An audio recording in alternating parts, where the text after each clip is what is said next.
This is the Nathan, Nat and Sean podcast. There we go. Sing along, Mr. Pavlich. Harder than noon by day and by night. That is the Sydney Swans song, and this is the new CEO, Matthew Pavlich. Talk about a bombshell. Hello, Mr. Pavlich. Good morning, team. How are we? We are great. This blew us away when this came over as breaking news. So, first of all, I guess a lot of people talk after this has happened, Joel, and we said, this is somewhere that we could see Pav going, particularly to the AFL sense and administrating. But you're going to be running the joint in 10 years. That's right.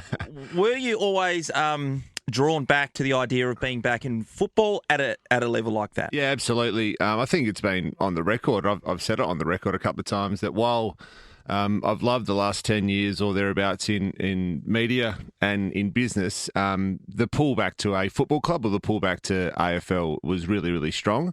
And I have had some opportunities that I've pursued or at least explored or been approached about over that period, but none of them were the right timing or none of them were of an opportunity of this magnitude. So, yeah, when I got that sort of random text message on a Saturday morning saying, hey, I'm in town, this recruiter, and can we have a chat? I said to Lauren, we might want to think about this one a bit more seriously as compared to the ones in the past. And it moved really quickly over the last 3 or 4 weeks to a point where it's an emotional time for us because it's exciting, it's an adventure. We're incredibly thrilled and honoured personally for the role and what it means for our family, but also we love our life here in Perth and we love the connections we have, including with you guys. So it's an emotional time, but a very exciting one. So did you let the people at the Swanee Tigers know that you would no longer be coaching? Apparently I have to see the contract out. No doubt. I've got the Year 3s and the Year 5s. Well, the Year 7, 8s tonight, the girls, so I'll be there at Maris, so we've got to take those girls on. So, yeah, it's... but that's the community that we've established, and it's been a huge emotional roller coaster for us as a family in the last few weeks. And it's a huge sacrifice from Lauren and the kids to, they're not happy. Apparently they're still staying and Harper's boarding next year at MLC. Okay, right. Okay, so she's figured it out. Can I ask you a question? You said you met with the recruiter. Now, we have seen earlier in the season when Oscar Allen got in trouble because he met somebody for coffee and all that sort of nonsense. Did they come to your house or where did you go? Did you go out somewhere? Be a white-collar recruiting Did you mob. Did you just park in a car and have a discreet conversation? What happened? It's not a drug deal, Nat. It was, it's clandestine. No, it's more clandestine. No, it was, clandestine. It was in the city, St. George's Terrace, level 24 at a particular building, and that was on the Monday morning after the Saturday morning text. And Lauren was away in New York, so this was mid-June-ish, and I had... it was a number I didn't know. It was early on a Saturday morning, and I was getting, Will to hockey, Harper to netball, and Jack was going to basketball. So all these moving parts, and at the same time, I had this person saying, "Hey, can we have a chat at some point?" So believe it or not, my first conversation. So North Melbourne were playing Fremantle that afternoon, and so my first chat was actually hidden away in one of the media boxes. Sean, you're probably next to you somewhere. Wow! Over the phone. Yeah, you should have had a glass up to the wall, Sean. To follow up on that, Pav, so a recruiting agency, and then you talk to Lauren, obviously, and then you go, okay, let's just see how this goes. This is an opportunity. How did you prepare?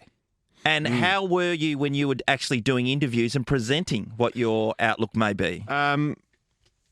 I was pretty thorough. I mean, obviously prepared as best I could be, but I was just authentic. I just spoke about all my learnings, all the lessons I've had through the 17-year playing career, the 13 years at university, 10 years in business, and all the lessons you learn from presenting and articulating what you're trying to get across in media. So I was myself. I talked about some of the obvious areas that I'll need some help in and some obvious areas that I haven't had specific executive leadership in, albeit that it's been, in me in the businesses that we've been involved with. So I think just upfront, honest, and I think some of that maybe came through as a shining light. So who at Sydney said, who said, let's put the feelers out for Pav?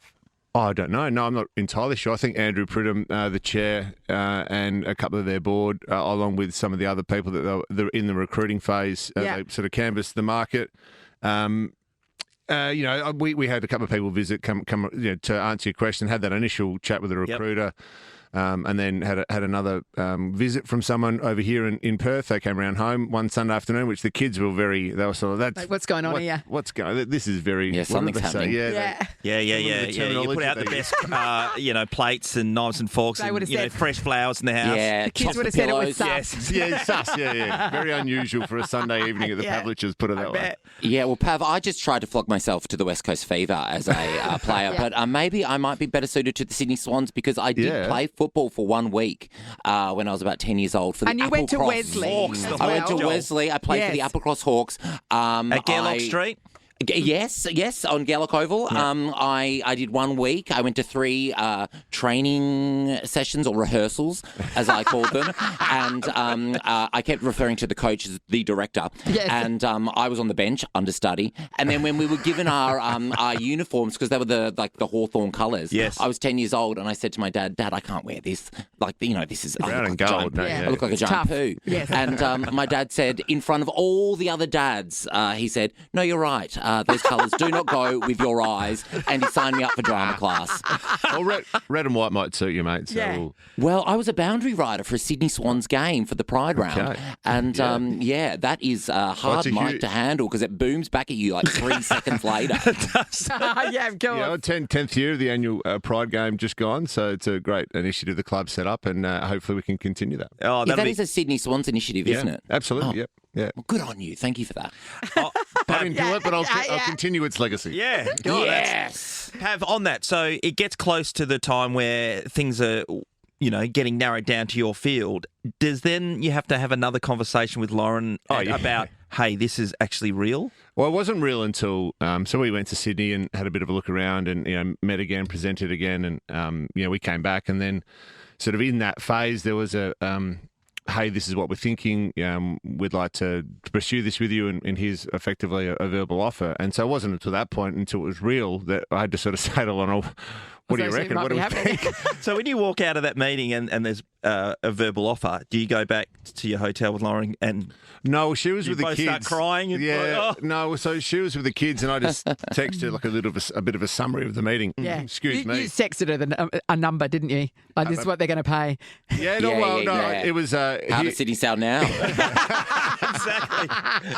Here was the offer, and she just she thumbs up it, like as in. Then you discussed it. That's it. We're done. Yeah, and actually, in the sense of because she was dealing with kids, and I was on the way. We're actually on the way to go and see some friends in Manly. So it was all, and then just the proper chat after that. And it's been a big process to work through. But chat with the kids. Tell us how that went. Down like a lead balloon. Yeah, Really? Yeah, absolutely. Yeah, they just love their lifestyle here. Yeah. They love their connection with their friends. They'll adapt easily. Yeah, they're all great Hopefully. kids.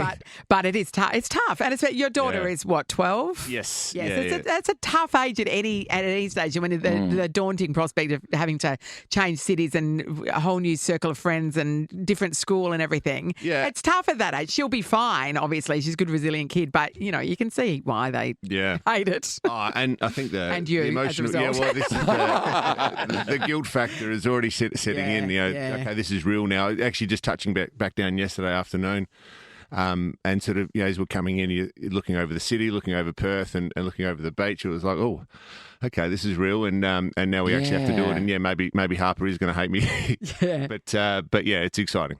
I was wondering about the moment where you stopped being the Fremantle identity and the icon to being a red and white person, and it seemed like the switch gets turned on straight away because you were at the AFLW presentations for Sydney Swans just recently. Yeah. You'd know their list intimately, so it just goes like that, does it? Well, hopefully it doesn't change. I'll always be a Fremantle person. Yeah, because a few days ago on all the Freo socials, you were doing the retro stuff, and that was only midweek. Yeah. And did by you that already own the red tie? We did it before. Did you own the red tie already? No, not yet. You had to go out and buy Donald one? Trump costume party or something.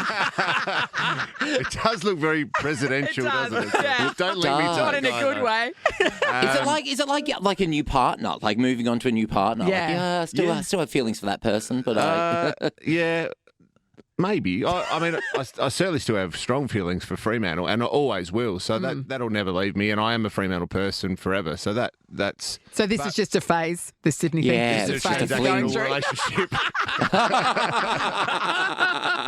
I'm still really in love with my old partner. I was like, do I have to break up? Yeah. Sean's been through an emotional week, Pav. Because no, we don't have to break up. We can still be in love. We can still be in love. But it's but look, you're right. Your mind switches immediately to the relationships and the connections, the new ones that you're going to have to build. And the AFLW presentation the other night, there's all these young athletes getting their jumpers for the first time, the new draftees. They're excited for the season. They're fit and firing. And the great thing is they've had a lot of injuries and issues and inconsistency with their form. And so they want to get back to the finals. And so you're very quickly just ingratiated into that world and wanting them to succeed and wanting them to help them succeed. The other thing, one of my brothers made a comment to me last night, and they said, it shows how good a football club the Sydney Swans are because nobody knew. And in every other AFL circles, Joel, when we read the paper or we're watching the TV shows, there's all information that comes out of left field from all other places. And there was not one word. Yeah, Sean, we work in radio. I'm well aware of that. Yeah. This is a good point. So it's a shout out to my current employees, Channel 9 and Fox as well, and also my business interests. So I had to tell them. Okay. So I had to be upfront and open and honest with them. And it's a very unusual situation when I'm holding this relatively big news story, and so are Nine. Yes, and you have to tell it. You have to tell some news services. Yeah, and I think it's a sign of hopefully the respect that they have for me as well, and the professional relationship that we've fostered over the last 7 to 10 years with all those different people to say, hey, I've got some bad news. Well, hopefully it's bad news. Some big news, but you can't tell anyone. Yeah. And that was a really tricky and stressful week or so, 2 or 3 days at the end there. But to be in lockstep with the Swans and to announce at the same time and to do it literally to send the button and it goes out, I'm really proud of the fact that I was able to have that relationship with Nine, Fox and our business interests, but also the Swans, importantly to your point, no one knew, and they handled it so well. So it's a really good sign to get off on the right foot. It's a pretty cool secret to be holding on to and telling people. It's much better than saying like, "Hey, I'm going on the Masked Singer." I'm Don't tell anyone. Really good at that. Don't tell anyone. Pav, I want one final question. When you get over to Sydney and doing this role, have you already got ideas the way you want to lead that club? Yeah, absolutely. The way that I'll lead is through strong integrity, strong influence on the people. I'll do what I'll say I want to do. I think my style is to be collaborative, but then really quickly action-oriented and decisive. And I'll use all the experiences that I've had, not only in the football life, but more recently in the commercial world, to understand that strong stability and strength off the field often drives really high success on the field. And the club's been great at that. And I'm just going to continue that legacy that Tom and the guys have built. Fantastic, mate. You've got the job. You've got the job. I'd follow you into battle. Captain, my captain. Take it away. I can see Nova now. We've got 2 Petes and a Pav. It all works, Joel. Oh, here we go. More peas, please. And the colours, red and white. Red and white. Perfect. Don't think just Nova. Thank you so much, Pav. We'll catch up again with you before you go. Of course, I'm not going far anytime soon. I'm around for a little while. All right, we're breaking up slowly. Nathan, Nat and Sean is a Nova podcast. For more great comedy shows like this, head to novapodcasts.com.au. Nova.